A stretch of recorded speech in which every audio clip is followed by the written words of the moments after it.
Before Hollywood's golden rules tamed the screen, filmmakers pushed boundaries we rarely associate with early cinema. These weren't just movies. They were acts of rebellion, coated with daring themes and shocking visuals. Some outraged censors, others disappeared for decades, but all of them left a legacy of boldness. Let's uncover 22 extremely bold movies made before the 1940s that defied their era. 1. Babyface, 1933. Few films rattled censors like Babyface. Starring Barbara Stanwyck, this pre-code drama told the story of Lily Powers, a woman raised in a rough barroom who learns to use charm and ambition to climb the ranks of a major corporation. It was daring not just for its innuendo, but for its blunt portrayal of a woman using male-dominated systems to her advantage. Stanwyck's character manipulates her way up through a series of executive relationships, each rung on the corporate ladder representing another layer of social hypocrisy. What made the film especially bold was not just the storyline, but its refusal to punish Lily in the end, a sharp contrast to the moral endings required by the later production code. In fact, Babyface was so controversial that it led to significant tightening of film censorship. The original version was banned and reshot with a more acceptable ending, though the original was eventually rediscovered decades later. It remains one of the most studied and celebrated pre-code films, a gritty, unapologetic depiction of female agency in a world rigged against it. 2. Ecstasy, 1933. Directed by Gustave Machati and starring a then-unknown Hedy Lamarr, Ecstasy caused international uproar. The Czech film became infamous for two sequences, one featuring brief nudity and another in which Lamarr's character experiences an emotional, romantic awakening, without dialogue, conveyed entirely through sound design, facial expression, and close-ups. Though tame by modern standards, the film's visual language was revolutionary. It used cinematography to suggest a deep emotional bond and personal liberation. Lamarr's performance, particularly her ability to communicate inner turmoil without words, was hailed as groundbreaking in artistic circles, but condemned in religious and political ones. Censors across Europe and the US tried to ban or butcher the film. Even the Vatican denounced it.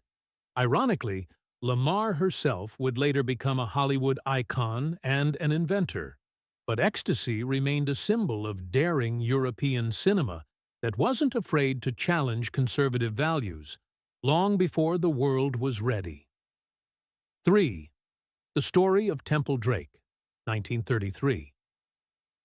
Adapted from William Faulkner's controversial novel Sanctuary, this Southern Gothic tale pulled no punches. The story of Temple Drake follows a privileged young woman whose reckless choices lead her into a world of crime, corruption, and moral ambiguity. Miriam Hopkins played Temple with haunting vulnerability and complexity, capturing both fragility and fierce resilience. The film was particularly bold for its grim atmosphere and its unflinching look at moral decay among Southern elites. What rattled audiences most was how it portrayed a woman entangled in violence, defiance, and trauma, and how it hinted at deeper societal rot beneath polite facades. Its release triggered outrage, and it played a significant role in the strict enforcement of the Hays Code starting in 1934. It was banned in many cities and even pulled from circulation. But Temple Drake marked a watershed moment in Hollywood history, proof that early cinema wasn't afraid to stare directly into the shadows of its time. 4. Hell's Angels, 1930. Howard Hughes didn't just make war movies, he made war legends. Hell's Angels, an aviation epic about two brothers fighting for Britain in World War I, was bold in scope and in content. With groundbreaking aerial sequences and a then scandalous performance by Jean Harlow, it shattered cinematic expectations. Harlow's barely-there costumes, seductive dialogue, and knowing glances were unlike anything seen on the American screen. But beyond the allure was a story of betrayal, disillusionment, and the futility of war. Hughes famously reshot much of the film when sound arrived, pushing actors and airplanes to their limits. One of the most expensive films ever made at the time, it showed what money, ambition, and disregard for limits could produce. Hell's Angels was raw, tragic, and seductive, and it forced audiences to reconsider what films could dare to depict. It wasn't just spectacle, it was emotional warfare. 5. Red-Headed Woman, 1932. Jean Harlow returns in this audacious comedy that turned societal expectations upside down. In Red-Headed Woman, she plays Lil Andrews, a working-class woman who schemes her way into high society by seducing her boss, breaking up his marriage, and never once regretting it. The film is bold not just for Harlow's sizzling performance, but for how unapologetically it paints her character's choices. Lil isn't reformed, punished, or ashamed. She wins, and she knows it. In an era when female characters were expected to uphold purity and submissiveness, this was a cinematic slap in the face. Even more shocking, the film was adapted by Anita Loos, one of the few prominent female screenwriters of the time. Her biting wit and clever dialogue turned Red-Headed Woman into a cultural grenade. The movie was banned in the UK and altered for US audiences, but its legacy of feminine defiance still smolders. 6. Scarface, 1932. Long before Al Pacino made Tony Montana a household name, Paul Mooney's version of Scarface left audiences in shock. Loosely inspired by real-life gangster Al Capone, the film follows the rise and fall of Tony Camonte, an ambitious and violent mobster whose hunger for power knows no limits. What made Scarface so bold was not just its violent content, but its subtext. This wasn't just a gangster movie. It was a critique of American ambition. Director Howard Hawks pulled no punches, crafting gun battles and criminal escapades with thrilling intensity. But beneath the bloodshed, the film hinted at something even more transgressive: Tony's obsessive attachment to his sister. Their intense dynamic added a layer of psychological complexity rarely explored in the era. This made censors deeply uneasy. The film was heavily edited, delayed, and re-released under the longer title Scarface, the shame of the nation to satisfy morality groups. Despite the changes, it remained a raw, kinetic masterpiece. With machine gun montages, crooked politicians, and a hero who never repents, Scarface carved a space for cinematic rebellion. It said that crime doesn't need glamour to be captivating, and that American dreams can rot from the inside. 7. Tarzan and His Mate, 1934. Tarzan and His Mate wasn't just a jungle adventure, it was an early example of how Hollywood tested the limits of cinematic decency. Starring Johnny Weissmuller and Maureen O'Sullivan, this sequel to Tarzan the Ape Man contained scenes that remain shocking even today. Most notably, a now infamous underwater swimming sequence that featured O'Sullivan's body double in a nude silhouette. While the action and romance between Tarzan and Jane captivated audiences, the film's real boldness came from its earthy sensuality and open portrayal of a couple living outside societal norms. Tarzan and Jane weren't just surviving, they were thriving in a wild, intimate paradise without the trappings of civilization. And they did it on their own terms. The dialogue was playful, the chemistry electric, and the scenery lush and primal. But it was too much for the censors. After the production code began strict enforcement later that year, the film was pulled and heavily edited. The original cut disappeared for decades. When restored, it became a window into a freer, wilder pre-code Hollywood, where the boundaries between nature and morality were provocatively blurred. 8. Freaks, 1932. Few films in Hollywood history have been as bold and as disturbing as Todd Browning's Freaks. Set in a traveling circus, the film follows a community of sideshow performers, most of whom were portrayed by real individuals with physical disabilities. At the center is a story of betrayal. A trapeze artist marries a little person for his inheritance, only to face vengeance from the freaks she mocked. What made Freaks so radical wasn't just the cast, it was the empathy the film extended to them. Browning, who had worked in carnivals himself, portrayed the freaks as loyal, protective, and human. The so-called normal characters were the true monsters. This reversal of perspective was revolutionary and deeply unsettling to 1930s audiences. Test screenings were disastrous. Audiences fainted, screamed, and some theaters refused to show it. MGM panicked and cut nearly 30 minutes from the film, much of which remains lost.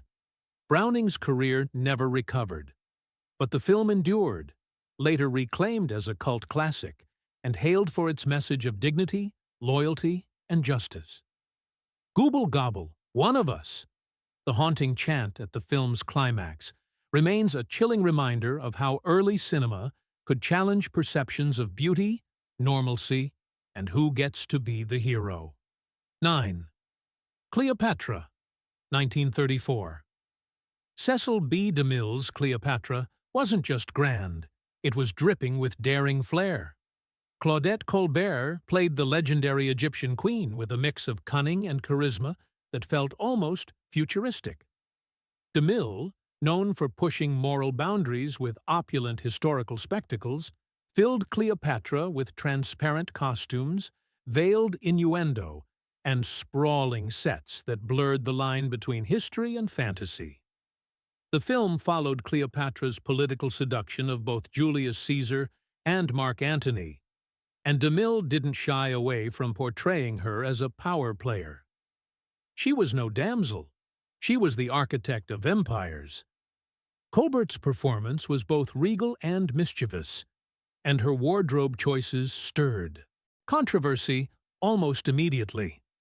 The film was released just before the Hays Code crackdown, which meant it slipped in under the wire with its suggestive scenes intact.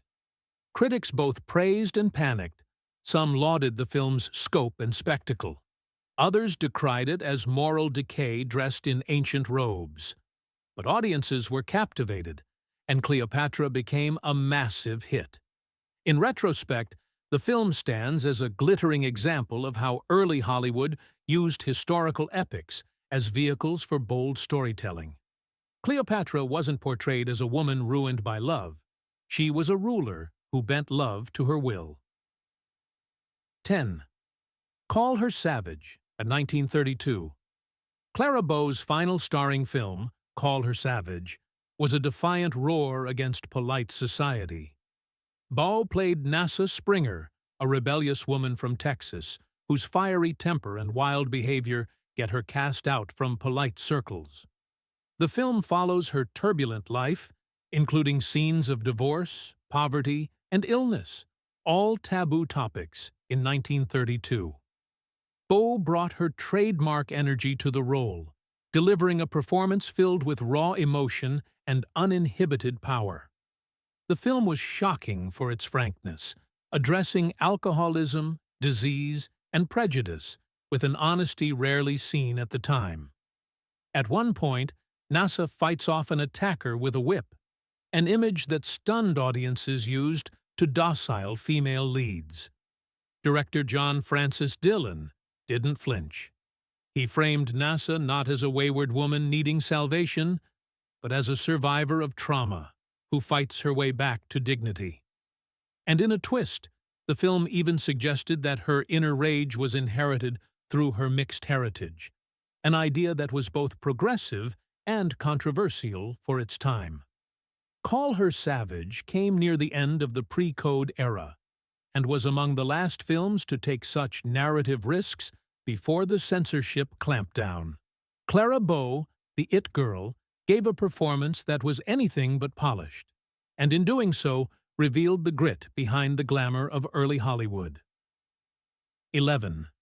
The Sign of the Cross, 1932. Before Cleopatra, Cecil B. DeMille shocked audiences with The Sign of the Cross, a lavish historical drama set in ancient Rome during the reign of Nero. With its sprawling sets, hedonistic themes, and bold storytelling, the film pushed moral boundaries in ways that still feel daring today. At its heart is the story of a Roman prefect torn between duty and his forbidden love for a Christian woman. The film featured sequences that openly defied the conservative standards of the time. Most infamously, the scene in which Empress Poppaea bathes in ass's milk, a moment both sensual and symbolic. Then there was the notorious arena sequence, where Christians were fed to lions, women danced provocatively, and a lesbian undertone shocked even the most liberal reviewers. DeMille, ever the provocateur, made no attempt to hide the film's indulgent side. He juxtaposed Roman excess with Christian piety, but not before reveling in the spectacle of sin. This approach infuriated religious groups and thrilled audiences, creating the kind of buzz only controversy can buy. After the enforcement of the Hays Code, The Sign of the Cross was heavily edited for re-releases. The original uncut version wasn't seen again until decades later, cementing its legacy as one of the boldest epics ever made during Hollywood's pre-Code period. 12 Murders in the Zoo, 1933. Paramount's Murders in the Zoo was an audacious blend of horror and suspense that tested the limits of what moviegoers and censors could stomach. Lionel Atwill stars as a wealthy zoologist who uses his exotic animals to punish those who threaten his pride and jealousy. Within the first few minutes of the film, a man has his mouth sewn shut. On screen. This wasn't your average mystery thriller. It was vicious, atmospheric, and dripping with twisted psychology. Atwill's character is the very embodiment of jealousy turned feral, and the scenes of animal violence, including alligators, snakes, and big cats, were not only graphic for the time but unsettlingly real. While most horror films implied danger, Murders in the Zoo placed it uncomfortably close. The film was condemned by critics and religious watchdogs, and some theaters outright refused to show it. But audiences flocked to see what the fuss was about. The film was part of a wave of early horror movies that walked a razor's edge between genius and indecency. Though eventually overshadowed by more famous horror titles, Murders in the Zoo remains a bold experiment in psychological horror, and a chilling reminder of how early filmmakers dared to provoke terror, not with monsters, but with the savage instincts inside us all. 13. I Am a Fugitive from a Chain Gang, 1932. Few films hit as hard or as honestly as I Am a Fugitive from a Chain Gang. Starring Paul Muni, the movie follows a wrongfully convicted man sentenced to a brutal Southern chain gang. What begins as a courtroom drama quickly becomes a harrowing tale of injustice, human suffering, and one man, desperate fight for freedom. Based on the real-life memoir of Robert Elliott Burns, who actually escaped a chain gang and later exposed the system's cruelty, the film was a scathing indictment of American penal institutions. It depicted prisoners treated worse than animals, with scenes of backbreaking labor, starvation, and psychological abuse that shocked Depression-era audiences. Even bolder was its ending. Rather than offering a comforting resolution, the film concludes with the fugitive disappearing into darkness, a broken man still on the run. When asked how he survives, his haunting reply, "I steal," left audiences speechless. The movie sparked national outrage, legislative reform, and censorship battles. Southern states condemned it, but it forced a conversation the country could no longer ignore. I Am a Fugitive from a Chain Gang wasn't just bold. It was dangerous, powerful cinema that dared to confront real-world horror. 14. She Done Him Wrong, 1933. Mae West was Hollywood's original provocateur, and She Done Him Wrong was her ultimate act of defiance. Set in the bawdy world of 1890s New York saloons, the film starred West as Lady Lou, a sultry singer who juggles lovers, avoids the law, and does it all in diamonds and sass. Adapted from her own stage play, the film was packed with double entendres, sharp-tongued insults, and West's unmistakable confidence. She flirted openly, made wisecracks about men's intentions, and refused to apologize for enjoying life on her own terms. In a time when women were expected to be modest and demure, West was neither. The film was a hit, saving Paramount from bankruptcy and launching Cary Grant's career. But it also ignited a firestorm with censors, who found West's wit and wardrobe too much to handle. One line in particular, "Why don't you come up sometime and see me?" became legendary and symbolic of the pre-code era's fearless attitude. She Done Him Wrong stands as a cultural landmark, a bold celebration of feminine confidence and independence. Mae West didn't just act, she owned the screen. And in doing so, she dared a generation to laugh, gasp, and rethink what a woman could be. 15th Island of Lost Souls, 1932. Based on H.G. Wells's The Island of Dr. Moreau, this horror classic is a chilling exploration of science gone mad. Charles Laughton stars as Dr. Moreau, a scientist who performs grotesque experiments to turn animals into human-like beings on a remote island. The film's atmosphere is pure nightmare fuel: misty jungles, snarling creatures, and a madman playing God. But what made Island of Lost Souls so daring was its unsettling moral ambiguity. The creatures, half human and half beast, were both sympathetic and terrifying. Bela Lugosi's portrayal of the sayer of the law added a haunting quality to the creature's internal struggle between instinct and morality. Perhaps most controversial was the character of Lota, the Panther Woman, portrayed as a beautiful yet genetically engineered being caught between animal urges and human longing. The film's themes of genetic manipulation, domination, and identity shook audiences. Some scenes were so disturbing they were banned in several countries.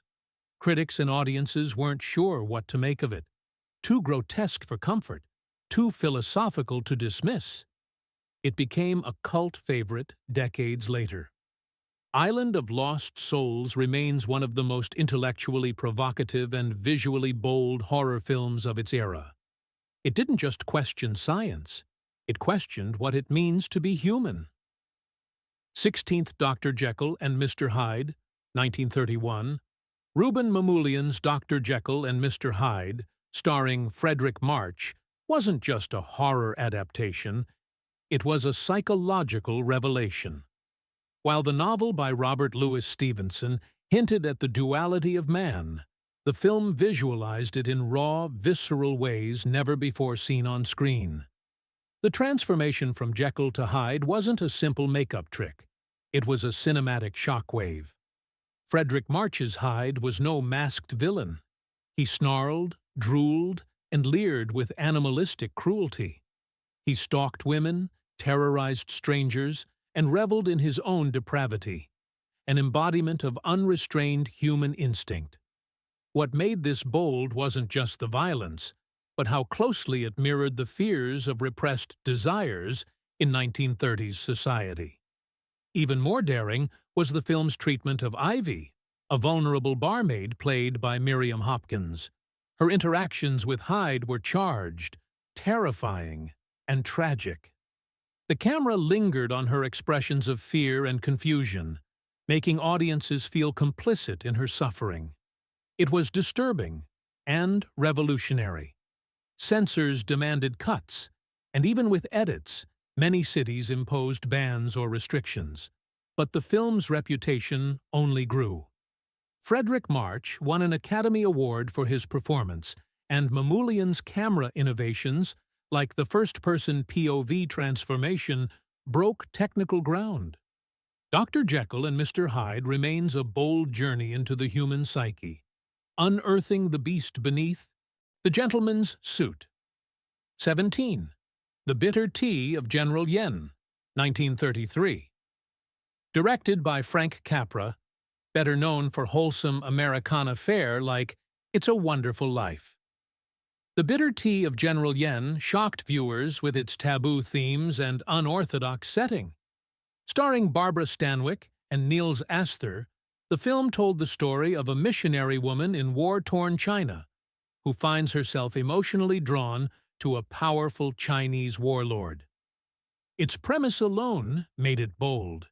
Interracial romance was considered untouchable in American cinema, and although Astor was a Swedish actor made up to appear Chinese, the implication of cross-cultural attraction was daring enough to stir protests. But Capra went further, delving into questions of power, desire, and cultural identity. The film used dreamy sequences, stylized lighting, and exotic imagery to explore the inner conflict of its characters. Stanwyck's character grapples with her beliefs, her pride, and her longing, none of which are neatly resolved. And General Yen, far from a one-note antagonist, is portrayed with dignity, complexity, and emotional depth. Audiences in 1933 weren't ready. The film bombed at the box office, and some theaters refused to show it. But critics slowly recognized its artistry, and in retrospect, it's one of Capra's most visually striking and emotionally mature works. The Bitter Tea of General Yen asked questions others were afraid to voice, and paid the price in its time. 18. Employees' Entrance, 1933. Before corporate greed became a cinematic cliché, Employees' Entrance exposed the rot beneath the marble floors of big business. Warren William plays Kurt Anderson, a ruthless department store manager who rules with an iron fist and no moral compass. He humiliates employees, destroys livelihoods, and manipulates women with chilling confidence, all in the name of profit. The film pulls no punches. Anderson is presented not as a villain to be punished, but as a product of capitalism gone wild. There's no redemptive arc, no justice in the end, just the cold reality of unchecked power. Loretta Young's performance as a vulnerable employee caught in Anderson's path adds layers of heartbreak and urgency. What made the film so bold was its refusal to sugarcoat. It tackled workplace exploitation, gender inequality, and emotional manipulation head-on. At one point, a character is driven to attempt suicide because of Anderson's actions, a moment delivered with such rawness that it rattled Depression-era audiences. Censors bristled. The film slipped through before the code was enforced, but it was later cited as a prime example of why moral standards were needed in film. Today, Employees' Entrance stands as a dark gem, an unapologetic portrait of corporate cruelty and the people crushed beneath it. 19. A Free Soul, 1931.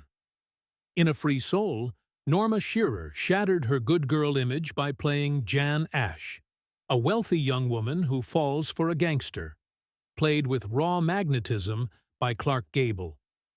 Directed by Clarence Brown, the film tackled themes of independence, morality, and consequences in a way that felt radically modern for its time. Jan isn't a passive socialite. She makes choices, pursues desire, and wrestles with her own code of ethics. Gable's character, Ace Wilfong, is charismatic but dangerous. a man who offers excitement and freedom, but at a cost. The tension between them is electric, with dialogue and glances that dared to push boundaries. The film's boldest moment comes during a climactic courtroom scene, where Jan's alcoholic father, played by Lionel Barrymore, defends her decisions with a stirring monologue on personal liberty. It was a statement on autonomy, especially female autonomy, that few films dared to touch. A Free Soul was a massive hit, earning Barrymore an Oscar and Shearer immense praise. But it also raised eyebrows for glamorizing rebellion and romanticizing risk. Its depiction of class conflict, broken family structures, and personal freedom paved the way for more complex female characters in cinema. In the 1930s, John Ash's story was bold. Even today, it feels brave. 20th Night Nurse, 1931. Before Barbara Stanwyck became a household name, she stunned audiences in Night Nurse, a pre-code thriller with sharp edges and no safety net. She plays Laura Hart, a newly trained nurse who uncovers a sinister plot to starve 2 children to death for their inheritance. The villain? A menacing chauffeur played by a young, menacing Clark Gable. The film is a masterclass in tone, weaving between comedy, mystery, and social commentary. It portrays the healthcare system as corrupt and underfunded, and paints a grim picture of how poverty, gender, and greed intersect in medical care. Stanwyck's Laura is sharp, stubborn, and fearless, everything female leads were not supposed to be in that era. But what made Night Nurse truly audacious was its moral clarity. Laura breaks rules, defies authority, and even commits a few crimes of her own to protect the children. In a time when women were expected to be obedient and silent, she stands tall, navigating danger, deception, and exploitation with nerves of steel. Censors were scandalized, especially by the film's blunt dialogue and suggestive scenes, but audiences loved it. Night Nurse wasn't just entertainment. It was a bold assertion of personal justice in a world where institutions failed the vulnerable, a rare and powerful relic of pre-code rebellion. 21. The Divorcee, 1930. When Norma Shearer starred in The Divorcee, she did more than headline a drama. She shattered taboos. The film centers on Jerry, a sophisticated woman who discovers her husband's infidelity and responds by demanding a life of her own choosing. She doesn't crumble. She fights back with fire and independence. What made this bold wasn't just the subject of divorce, it was how the film addressed double standards. Jerry tells her husband that she's balanced the books after his betrayal, only to be condemned by society for doing what men were always excused for. The film never excuses or punishes her. Instead, it explores her inner struggle with honesty and dignity. Norma Shearer, who is often cast in glamorous roles, delivers a nuanced, fierce performance. Director Robert Z. Leonard and screenwriter Nick Greenday dared to challenge the notion that women had to remain virtuous victims. They gave Jerry agency, voice, and consequence. The film earned Shearer the Academy Award for Best Actress and drew both admiration and ire. Critics were split. Was it too much, too soon? But audiences flocked to see it. The Divorcee helped usher in a new era of films that looked unflinchingly at relationships and gender roles. In 1930, few films were this forthright. Today, The Divorcee feels like a time capsule of empowerment. 22nd, Safe in Hell, 1931. Safe in Hell, directed by William A. Wellman, tells the story of Gilda, a woman forced to flee to a lawless island after killing her abuser in self-defense. Played by Dorothy McHale, Gilda is no delicate heroine. She's tough, self-reliant, and unapologetically flawed. Her descent into chaos is equal parts heartbreaking and defiant. Stranded among exiled criminals and morally bankrupt men, Gilda fights to retain her autonomy. The film explores injustice, moral compromise, and survival in ways rarely touched upon in early cinema. It portrays Gilda not as a fallen woman, but as a victim of circumstance and a fighter in her own right. What made Safe in Hell truly bold was its treatment of ethics in a world without laws. The island is a place where the vulnerable are preyed upon, yet Gilda holds her ground. She even makes a sacrificial choice that seals her fate, a moment both noble and devastating. The film's brutal realism and feminist undertones startled 1931 audiences and attracted censor scrutiny. It was pulled from circulation after the production code was enforced, only to be rediscovered later as one of the fiercest pre-code gems. Safe in Hell wasn't just a daring film, it was a scream in the dark from a woman demanding to be heard. Before censorship tightened its grip, early cinema dared to ask hard questions, challenge norms, and show truths many weren't ready to face.